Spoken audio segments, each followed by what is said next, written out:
Heute haben wir diese leckeren Köfte mit Kartoffeln im Ofen gemacht. Wenn ihr das Rezept sehen wollt, bleibt dran. Ja, wie findest du das Essen? حياتي بخدي يعني بقصور تشيب ودستي تساعبي. تمام.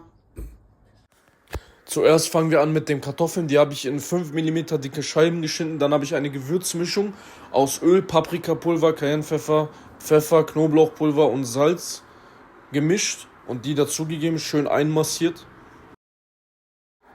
Dann fangen wir an mit den Köfte. Da habe ich 500 Gramm Hackfleisch. Dazu kommt Pfeffer, Kreuzkümmel, bisschen Piment, Salz, Paprikapulver, Chiliflocken und ein bisschen Cayennepfeffer, je nach Schärfegrad.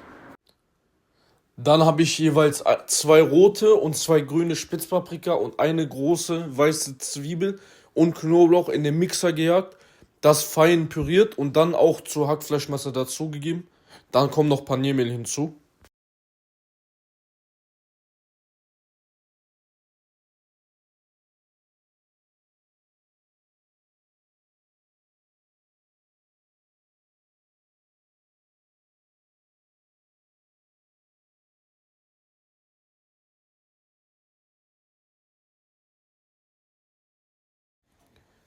In ein Blech habe ich ein Backpapier ausgerollt, dann habe ich die Kartoffeln dazugegeben, 2 rote Zwiebeln in Streifen geschnitten und dazugegeben. Dann habe ich eine Tomate dazugegeben und die Köfte geformt, anschließend darauf gegeben und dann zum Schluss eine Soße aus Tomatenmark, Wasser, Salz und Pfeffer gemacht und darüber gegeben. Und das kommt in den vorgeheizten Backofen. Das kommt jetzt in den vorgeheizten Backofen. دستي تساعبي.